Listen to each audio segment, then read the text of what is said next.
Today I'd like to talk about inventing. Many of you have excellent inventions out there that you've not put on the market yet.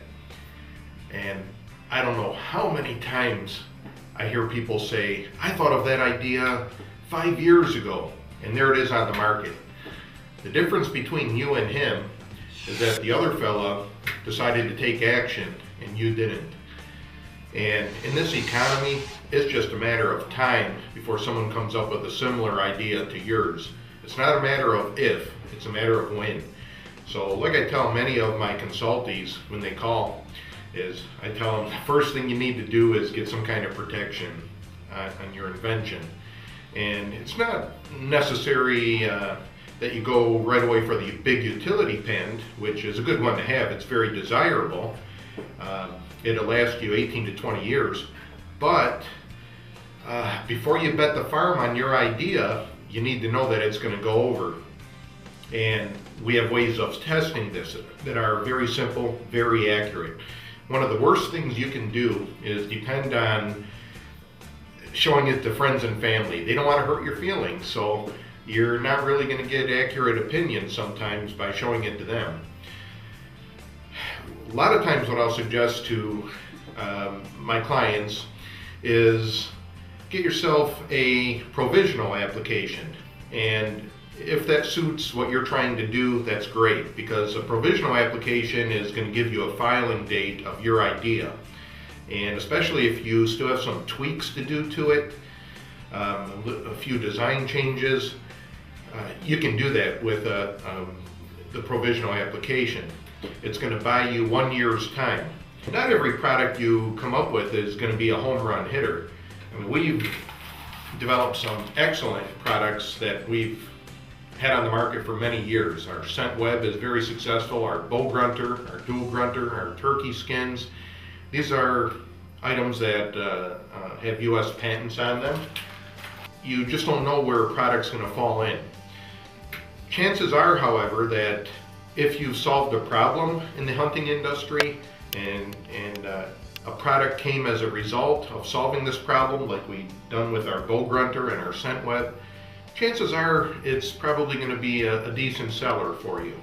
But you don't want to leave that up in the air. Like I said, there are specific ways of testing this. So a good idea is to get a provisional application through a patent attorney, which buys you 1 year's time. You're going to do your test marketing during that time frame after you get some protection, such as your provisional application. And you're going to find out definitively if these items are going to go over before you go into big time production.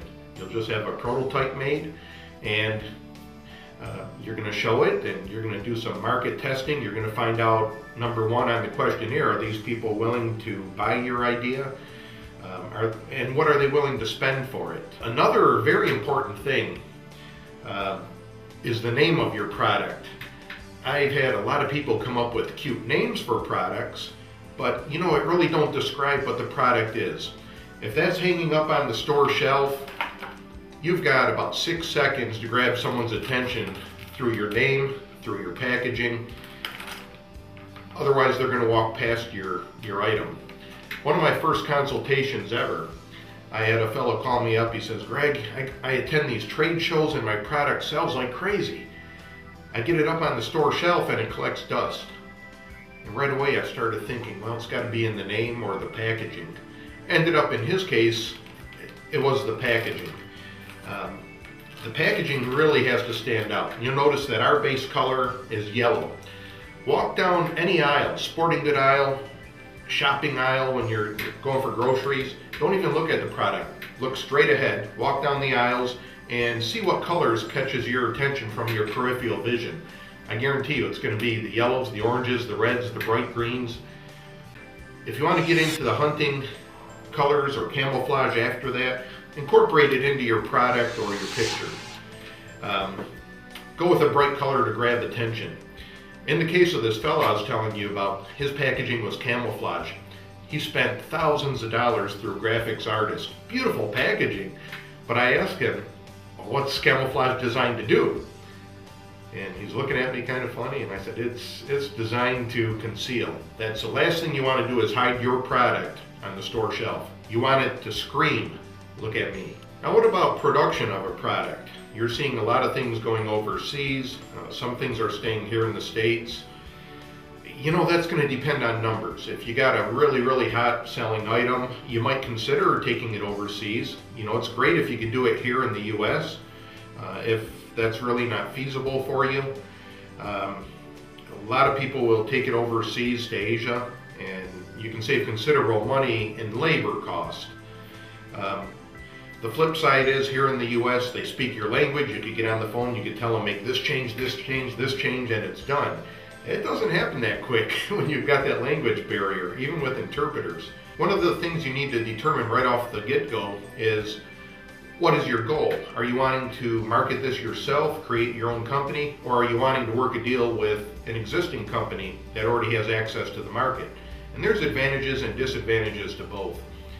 I have a lot of people that will call me up and say, hey, I've got an idea and I want to sell it to a company. You'll be really hard pressed to find any company in this country that's just going to pay you for a thought in your head. Not saying it's impossible, but it's highly unlikely. They want a piece of paper in the form of a patent or some sort of protection. If they're going to pay you money, they want to hold that piece of paper in their hand and say, I've got rights to this. They don't want to go through the patent process if they don't have to. If they don't have to go through a patent search, which is the first thing you're going to need to do. When you approach another company, they want it turnkey. It's good to have your ducks in a row when you approach a company. Have the patent search done, have some sort of patent protection already going for you. Then they're more likely to deal with you. There's different ways you can negotiate with them as well, and different deals you can work out. We've worked out deals with inventors that we have in our product line as well. A typical consultation that I give takes about 2 hours, and we're going to cover from A to Z.